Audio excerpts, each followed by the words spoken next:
Everybody, welcome to today. A lot of things kind of starting today. A lot of things getting set in motion. A lot of things kind of, continuing, but nothing really reaching fruition. Nothing really getting, officially done. The one big exception to that, and again, still not really, is Obama secured a 34th senator in support of the Iran deal, which means that should the Republicans vote to, not do the Iran deal, he can now veto, and the Senate won't be able to override his veto. He's got more than a third, which is what he needs. Fight's not over, still has to, get done. There's a lot of money getting poured into anti-Iran deal advertising at the moment. Also, they'd really like to have 41 senators in supporting. That means basically that they can filibuster or not filibuster. It's kind of I'm not honestly sure what the significance of the 41 number is, but 41 means that Obama doesn't have to veto, which is better for everyone. Also, similar note, the fight against ISIS. Two not quite developments, but things. First of all, there was a really interesting article in the Washington Post yesterday about how the CIA and JSOC, the Joint Special Operations Committee, have scaled up significantly their drone strike program against ISIS. JSOC has been around for a long time. In the article, I have linked to a really fascinating article in The Atlantic about the sort of history of JSOC. But these are the guys who we called in Iraq to cut off the head of the snake and kill all the leaders of al-Qaeda in Iraq. We do a decent job of it, but you know how that goes. And basically, we pull out of Iraq, the snake regrows its head, and that head is ISIS. And who do we call in to fight these guys but the very same people who kind of, allowed them to survive in the first place? One nice thing happening here is Obama has announced his intention to make the CIA less bomby and more intelligence-y, which is, fair. So what's happening is historically the CIA has just run the drone program. They've done all the bombing and shit. Now JSOC is handling the bombing. The CIA is going to be handling the intelligence. And that, I guess, is technically a victory for peace and love and happiness. I don't know. Whatever.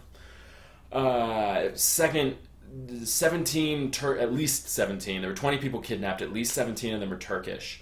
In Baghdad, in Iraq. Read my story, find the details. Which is not a thing yet, but Turkey is kind of dancing around getting involved in the fight in Syria. They're not really sure whether they hate ISIS enough to actually devote resources to them, especially because ISIS's main enemy is also Turkey's main enemy, the Kurds. And so this is definitely going to push Turkey towards the conflict. There's no one taking responsibility. No one has been given blame for the kidnappings yet, so we don't really know what's happening, but still Turkish people are getting kidnapped thanks to this conflict, and now they're going to have to do something about it. Not an entirely new thing. A year ago, more Turks were kidnapped. They were freed 3 months later, perfectly, not perfectly fine, but not dead. So just a thing to keep an eye on. Could be a thing, might not be a thing. Also, theme number 2 is protests. There's just sort of a lot of them going on right now. I want to touch on them real briefly. So, the big one we got is millions of Indian people. God, there's 10 major unions of Indian workers who have called for major strikes today, and they went off beautifully. I think the estimate was like $3.7 billion of economic shit didn't happen because of these protests. They are largely in response to what people believe to be anti-labor policies by recently elected Prime Minister Modi. He came in on a big old wave of support and has kind of just failed to do all the stuff he said he was going to do, so now everyone's like, oh, what the fuck, dude? And they're, in the streets doing their thing. In China, the 3 of the leaders of Occupy Central with Love and Peace, that big, massive protest movement last, I want to say September, it was hoping to get directly elected, unimpeded by China representatives for the special whatever of Hong Kong. 3 of those leaders are going on trial. They're all pleading not guilty. We'll see how that goes.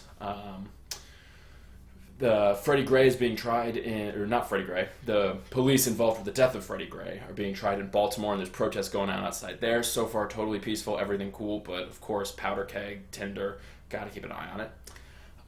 In Lebanon, this was yesterday, but I didn't talk about it. So in Lebanon, there's been these long ongoing problems with trash collection and a lot of other municipal services that everyone has just finally gotten fed up with. They were protesting in one of the main government ministries. They got kicked out yesterday, so that's still ongoing. Clearly escalating. We'll see how that goes. Probably other protests I know in Hungary, the migrants who got kicked out of the train station yesterday, they're banging on the doors trying to get back in. So that's what's going on in the world of protests. Finally, China is just continuing to fall. People are basically now arguing over how long they can keep pumping liquidity into the system to keep it looking like it's floating. The Financial Times put an article last Friday saying within a year. I read an article today saying that that's even too optimistic. It's going to be interesting seeing how this goes. Yeah, not well is my guess. So, not a great day. Not a horrible day. Like I said, nothing really revolutionary happening. So I'm going to hold us steady at 72 because that's already a pretty low number. But I'm expecting downward motion before upward motion. So we'll see how that goes. Talk to you guys tomorrow.